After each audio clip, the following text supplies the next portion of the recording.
I'm reading the story of Tencent and China's tech ambition by Lulu Yilun Chen. Chapter 1 Book of a Pony. On a scorching September day, 14 high-towered Tencent executives trudged through the far-flung western reaches of China's Gobi Desert. They were traveling in luxury. Pre-arranged tents, standby medical support, and trucked-in water for showers. Yet some complained that the 26-kilometer journey was the most brutal experience they had ever undertaken. By the end of the first day, a petulant few petitioned to spare their blistering feet and pack their bags early. At the front of the group was Tencent's billionaire founder Ma Huateng, often referred to by others as Pony. The self-made engineer turned Mongol had in past years mostly taken his closest lieutenants on annual retreats to cushy Japanese resorts or the Chichi hotels of Silicon Valley. A 2-day trek across the parched desert of Gansu, a land of endlessly marching sand dunes and 5th century Buddhist grottos that delineates the ancient Silk Road was a peculiar choice. It just so happened that as they arrived at the campsite and got within network range, everyone's cell phones started beeping. The company's shares had just hit a record high, making Tencent the most valuable company in Asia. There was no celebration. That night, as they huddled around a bonfire, Pony insisted on forging on. So, after a restless night, battling howling winds and billowing sandstorms, the group collected themselves and headed out at 4 a.m. again. Martin Lau, Pony's right-hand man, would later recall how the trip offered an unvarnished glimpse into his boss's psyche.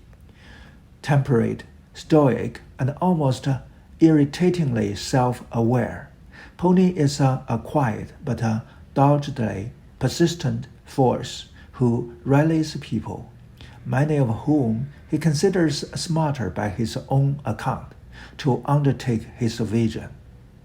Pony's story is a once-in-a-lifetime tale.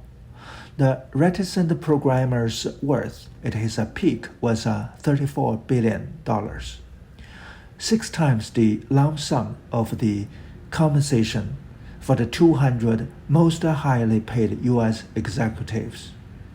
His journey towards becoming one of the world's most powerful men traces China's own tumultuous transition from poor, walled-off nation to economic powerhouse, propelling 1/7 of humanity into the digital age. Land of compromise. It is a story of conflicts and compromise. Pony is a master of creating products so convenient and intuitive that billions of users went to join his network. Yet in the back of everyone's minds is the knowledge that their every move, location, and utterance is documented and potentially scrutinized, a fact that they are increasingly and openly reminded of by the Chinese government itself. Nowhere is this contradiction more apparent than at Tencent's headquarters, centered in the heartland of southern Shenzhen's high-tech district. Once a fishing village adjacent to the British colony of Hong Kong, Shenzhen became the first test zone for the country's reform and opening up, just 7 years after Pony was born. In 1979, Paramount leader Deng Xiaoping circled a plot of land facing Hong Kong across a shallow strait and designated it the first industrial free trade zone that could attract foreign investment and experiment with new and decidedly capitalist business models.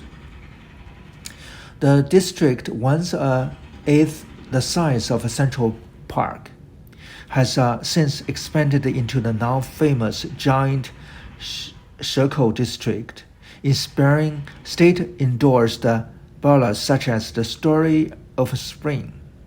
Pony witnessed firsthand the city's phenomenally rapid evolution from swamp land to world's factory floor, then to a sprawling metropolis melding technology, finance, and manufacturing. Today, government officials like to talk about how it rivals the U.S. Bay Area in breadth and sweep. When I arrived in Hong Kong a decade ago, the city basked in the glory of being one of the world's foremost financial centers. I also noted how its residents watched with horror, perhaps with a trace of awe, as its urban neighbor swelled in power and importance, chipping away at Hong Kong's influence.